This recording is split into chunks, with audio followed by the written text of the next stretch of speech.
And welcome to the Gooner Talk, back again with you guys for another show, for another episode of our tactical breakdown series, our show in which we look at the players that have been linked to Arsenal, break them down in an analytical and statistical way with the help of some expert insights so you can get the most in-depth education on these players. We are going to be focusing on all the players that Arsenal are, of course, linked to throughout the summer window. We've got plenty of more of these stacked up. I'm also going to be covering some of the players that arrived back from a loan, and so we've got a video on Joe Willock coming on very, very soon, probably maybe tomorrow or Friday. But we've also got a show on Tapsoba, the Bayer Leverkusen defender, coming out this week as well. So I'm looking forward to giving you guys all of that content. But for today's video, we are focusing on Sander Berge. Now, before we get into it, please make sure you have dropped a like on today's video and subscribed to the channel before anything else to make sure you get hold of all that content throughout the summer, aiding to which we, of course, do all of our 8 a.m. videos and all of our normal videos too. Plenty of content for you to enjoy. So without further ado, let's kick off with our expert insight. And we are today joined, very, very pleasure to be joined by Jonas Giæver, who is a Norwegian sports journalist who covers a lot of Norwegian football. Of course, has written for a lot of publications that I'm very much aware of. His Twitter account will be, of course, in the tweets and the description of the video after this has gone live. So make sure you check him out and give him a follow and give him a thank you for making sure that he's basically helped us out. So we much appreciate that. Without further ado, here's Jonas telling us all about Sander Berge. Jonas, I work as a sports journalist here in Norway, and I've been covering Sander Berge's career for quite some time. Primarily, we have to talk about how you pronounce his name, because Berge is not how you pronounce it. It's Berge, Sander Berge, or Sander Berge, as I suppose you could say it in English. What Arsenal might be getting in him is a physical specimen in midfield, a player who's deceptively rapid. He is incredibly quick across the pitch. He's a good reader of the game. He's a sound passer, and he's become a better dribbler and more elusive and creative in the way that he uses the ball. We've seen that at times for Sheffield United, especially against Liverpool. I remember especially when he came in and cut across, and he has been doing it as well against Manchester City, if I'm not mistaken. So this is a player who's come leaps and bounds since joining the Premier League. Personally, I remember him when he started off in Norway, when he played in the top division for the capital side called Vålerenga, when he was quite simply amazing. Watching him from the stands, he looked like he was always a step ahead of the rest. He had an incredible vision, which he has carried to the Premier League, and he's picked the right pass, and he's good at getting the through ball. But he's extremely good at picking the right options. Here in Norway, we view him as part of a golden generation, alongside Erling Braut Haaland, Martin Ødegaard, Kristoffer Ajer, Jens Petter Hauge. He's definitely part of that generation, and one that we're looking to for the future. In terms of what position he should play, he was rather good in a midfield three, but also in a midfield two. In a Norwegian national team, he'd play in the midfield two, in which he might not have come, I suppose, not have shown his skills as much, because he's much better, I believe, in a three, where he can play both as a number 6. But I think that he's more capable of playing a number 8. I think that's more of his role. I also remember he once tried to play as a central defender, which wasn't exactly he's good at positioning, but he's not a natural defender, meaning that perhaps playing as a number 6 is not necessarily his natural role in midfield, meaning that as a number 8, as a player who was able to advance with the ball and also see the creative solutions ahead of him, suits him a lot better. And I think you've seen that more times than not at Sheffield United as well. I think he's a player who's not necessarily shown everything that he's got in his arsenal, no pun intended, at Sheffield United, even though he's had moments and glimpses of extreme quality. I think one of the things that still fails him a little bit is his injury history. He has a tendency to pick up niggles here and there and disappear out of games. He was injured for a while at Genk. He's also been injured for a while at Sheffield United. And he's had certain small injuries here and there that's bothered him throughout his career. I think if he's able to grow out of those and perhaps become more consistent in terms of playing time, I think he's going to become, best case scenario, one of the best central midfielders in Europe. He has the potential to do that, and he has the skill set to do that. What he needs is the consistency and the ability to play perhaps in a team that's a little bit better than the Sheffield United team that he's played in. And considering the fact that his team is relegated and he has a rumored clause that allows him to leave for a much cheaper sum that I think Sheffield United probably would have asked for him had they not been relegated, I think in all likelihood he's going to be playing in a bigger side.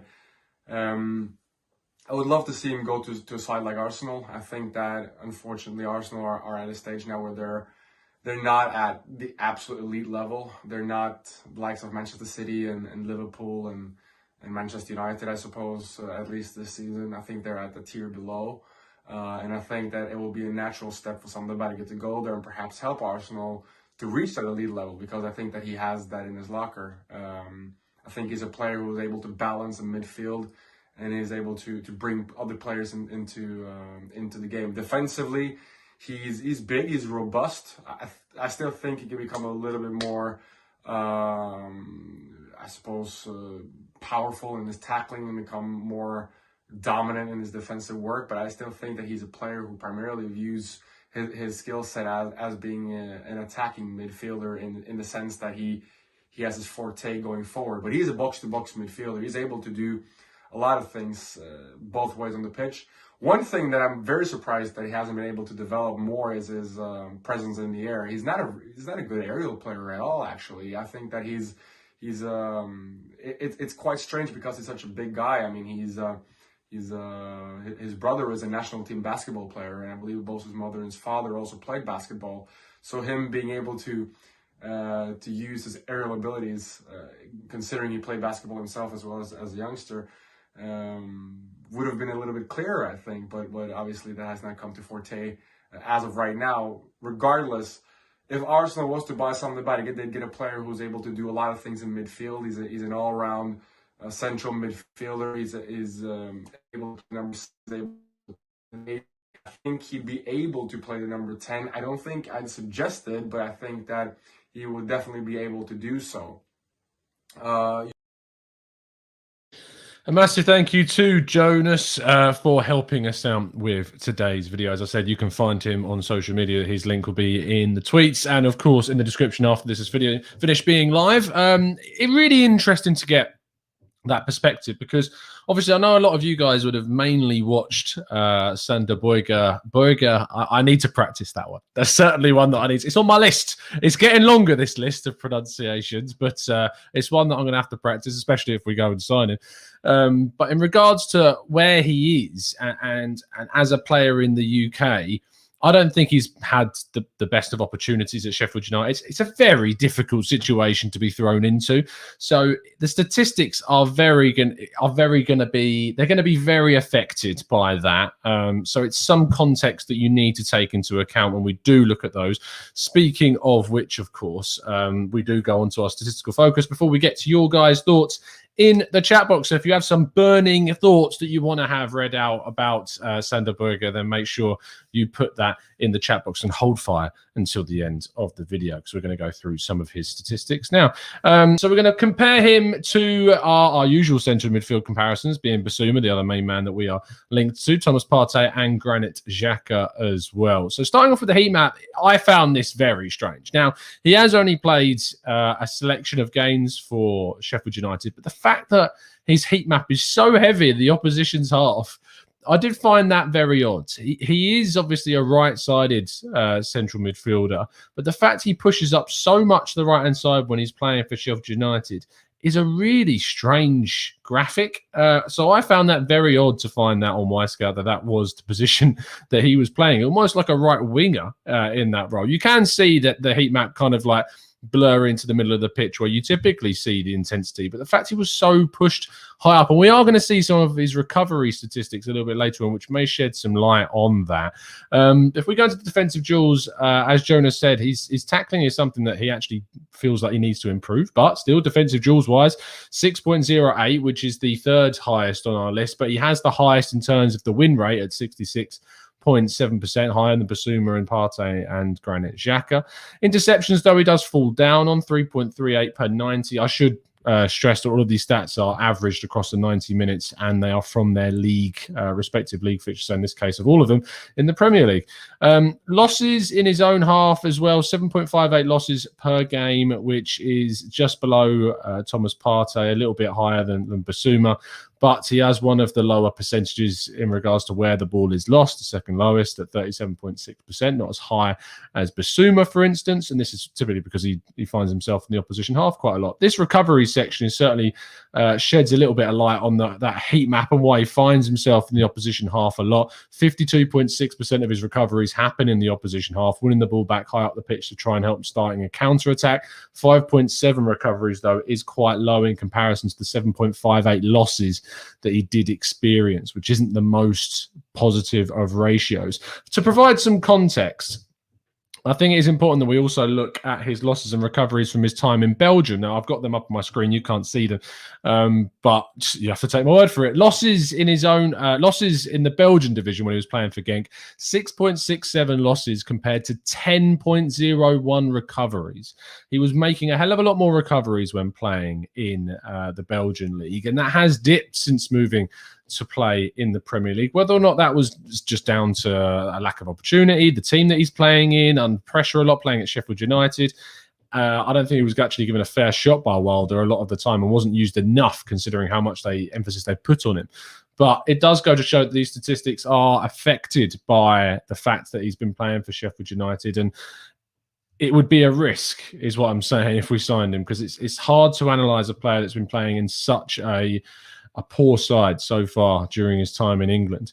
Passing wise, it's not bad, but it's not great. It's the lowest on our list, 84.7% passing accuracy with 32.93. Again, if we compare that to his time playing in Belgium, he had a passing accuracy of 91.4%. So that is certainly something that's dropped, making an average of 52.5 passes per match, a hell of a lot. It would put him up there with the highest pass percentage on our list if we were looking at him from a Belgian league perspective. So it does show the impact that that's had moving to the Premier League.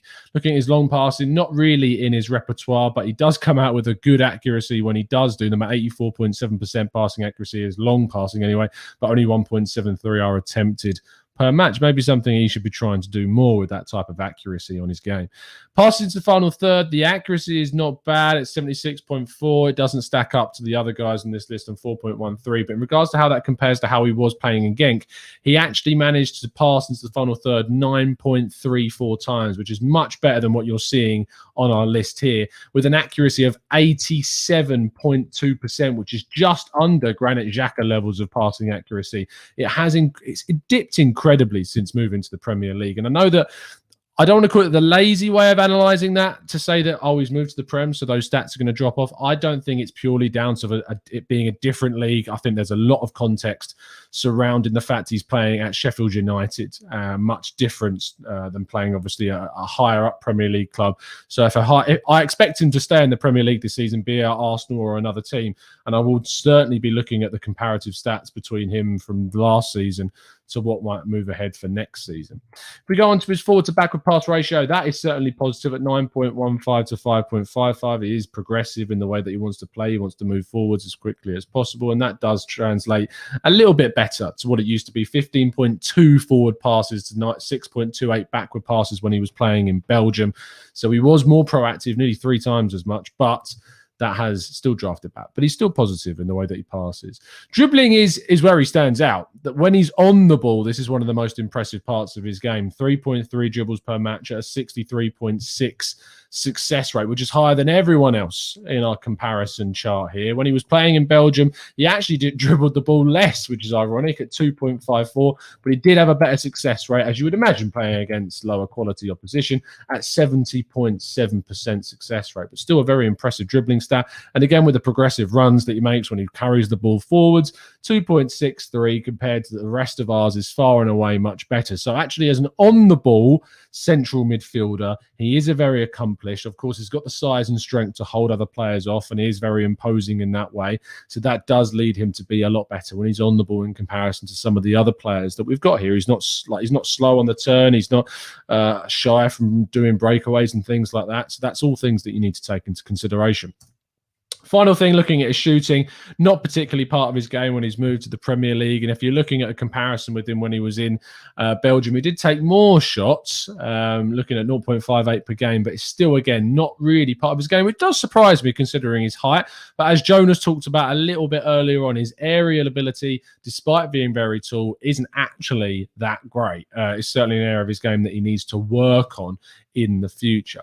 So that concludes all of the insight from our experts and now the statistical analysis as well on Sander Berge. So we move on to the final section of the video, which is, of course, getting your guys' thoughts and feelings about the player. If you want to get my kind of conclusion, and then we'll go into your thoughts. So if you do want to throw them into the chat now, then please do. I wouldn't go for him.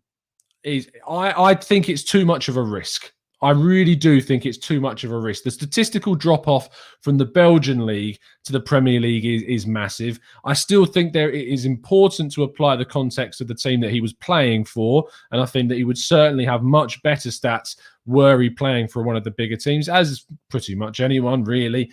But still, at the same time, there is the potential there. He did show that when he was playing in Belgium with Genk, and as Jonas was saying there, he's certainly someone that they believe to have a hell of a lot of potential. But for me, it is far, far, far too risky, I think, for Arsenal to go and spend a figure upwards of 20 to 30 million pounds, which is probably what it would still cost. Even despite being relegated, Sheffield United are going to want to hold out for a decent fee. How much they wasted on Ryan Brewster is wasted right now. Hopefully he turns things around, but it seems like a wasted figure. They're going to want to make back money, and considering the fact they've gone down and they're going to be losing money, despite the parachute payments, of course, they still will want to get as top dollar as much as possible for him. And I think there'll be competition for him as well, because I still believe him to be a decent player. But as I think is the most obvious answer to this, if you've got a choice between him and Yves Bissouma, then I think we certainly go with the Malian midfielder over the Norwegian bruiser in the middle. I say bruiser, I think that's probably too harsh. I think he's actually quite an elegant footballer that can do really well and do good stuff on the ball, but it's just not enough for me. And from actually now doing a more deep dive on the player, I think he's a player that Arsenal should probably not look at pursuing. If he does come, there's a big chance the potential could be fulfilled. It's just the risk is putting me off a little bit too much with this one. Let's see what you guys are saying in the chat box. Tulip says, don't think we should go for him. Injury prone and stats don't show much too. Also seems more offensive. And we now have Willock's emergence, which is a very good point. Don't think it suits the profile we need. I think it was interesting when we saw the links to Sander Berge kind of coming up towards the end of the season. And that's when Joe Willock was really coming to the fore at Newcastle. They're very similar in, I think, the way that they play in that number 8 role, but can play in a further kind of more advanced position and can travel with the ball into the opposition's half. And when we do the breakdown on Joe Willock, to see his stats is going to be very, very interesting from his time at Newcastle and across the whole season, of course, as well. And that will be coming out either tomorrow or Friday. I'm going to put a poll up on Twitter and get you guys to decide whether you want the Joe Willock one or the Tap Sober one first. But we'll put whichever one you guys want. So make sure you're following us at the Gooner Talk TV, and we're putting the poll up there so you can have your vote on who you would rather see broken down next. UN says, Tom, thoughts on Zhaka having the highest pass into the final third in the league this season? I mean, most people know my thoughts on Granit Xhaka by now. I think he's an incredibly underappreciated player at the club. He's in the CIES team of the season this year, which I know is high praise. There is context to a player that is based on a lot of statistical data and very little, if any, eye testing at all. But he is a player that is underappreciated at the club. I think he's someone that I would be fine with us keeping. And even if we were to say move and sign a right back and attacking midfielder, I still think we need to sign a central midfielder, because the drop-off with Partey and Zhaka to El Neni and what was Ceballos this season is too huge. We do need to sign a centre mid, but I think that we'll be looking at a big fee if you want to find someone that's going to upgrade on Granit Xhaka. It's as simple as that for me. Rom says, for £35 million, Ruben Neves would be a better signing. I do tend to agree with Neves as a better signing than Berge, but in the same sense as Berge, I think they're both too high risks for me, and I wouldn't go for either of them. I'd rather go for a Bissouma. Yo-Yo says the issue is Arteta hasn't nailed down whether he wants a 3 or a double pivot. The centre mid signed must be able to play both systems. I disagree. I think he has nailed that down, actually. I do think that it pretty much came down to the fact that Tierney was injured and Zhaka played at left back as to the style that he played in the latter half of the season. Had Tierney been fit, I think we would have continued with the double pivot. I think because of the players that we had available to us, that forced him into changing that system. When actually we should have seen a different system used. I think Zhaka should have gone to left back, Xhaka should have continued, and we could have gone with Pepe or Martinelli and someone else. Erdegaard and Smith Rowe, of course, playing in that style with one of them, Smith Rowe, usually pushed out into a wider role. So I don't think it's about indecision from Arteta. I think that was more personnel forcing him into those choices. JD says there are very few players like Willock in the central midfield in the Premier League. Scores goals, difficult to knock him off the ball when he goes on the run, starting from deep. He's turning people's minds, which is great. Mitchell says, who is the alternative to Bertrand? Now he looks like he's on his way to Leicester. I don't know. We will cover that in a separate dedicated video. Sahil says, I agree, Tom. We shouldn't go for him, but I would be worried if a 6'5" muscular guy running at me. You'd be surprised how intimidating Willock can get. I mean, if you haven't seen the video of him knocking Adama Traore off the ball, please find it. It is very entertaining to watch, and certainly something that fills me a little bit of encouragement about the way he's improved. Abe says, for me, I would want a more defensive player than Partey, or rather next to Partey. Can be more of a box-to-box midfielder. And basically what you're saying there, I see what you're saying. You're allowing us to unleash Partey as the more box-to-box style and have someone as more of a number 6 alongside him that's going to be more disciplined and keep their role so that Partey can flourish. Also, giving Willock a shot next to Partey isn't a bad shout, which is completely the opposite, of course, is adding someone and asking Partey to be the more disciplined of the two. But it is something that Newcastle have done. They played him next to Shelvey, and Shelvey was the more disciplined, and Willock was the one that pushed much more forward throughout those games that he played in that position. Vinny says, keep Zhaka and sign Bissouma. No interest in a 6'5" player who can't head the ball and isn't a good defender. A strong defensive centre midfielder will free up Partey and allow us to play more attacking players in the central midfield. Pretty much on my level there, Vinny. Zhaka built up that forward stat by just passing to Tierney, nothing else. This isn't true, Matthew. And if you have a look at the statistics, and if you look at the actual passing lanes and the graphics of where those passes went, whilst, yes, there are a lot of passes that go out to the left flank, he still moves the ball forward progressively. And that is certainly something that you want your midfielder to do. Arteta wants to play working in that style. He wants Xhaka to be feeding that left back, feeding our left wingers. And we need someone to feed those guys. And it definitely was lacking in the final fair few games of the season when Zhaka wasn't playing at centre midfield. So whilst we say that it was buffed by the fact he was passing out to the left wing and passing into the final third, that's not a criticism. That's not an excuse for those stats to be there. That is his job, and that is what he's doing, and he's doing it exceptionally well. So I think you're very harsh there, Matthew.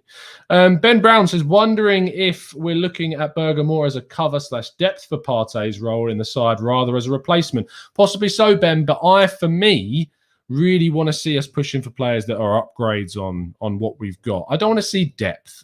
The only depth that I want to see is at left back and a goalkeeper. Everywhere else on the pitch, we need to be bringing in players that are upgrades, that get into our team above anyone else, and that also would compete in top 6 sides across the table and would look to be getting into top 4 teams. That's where we need to get to.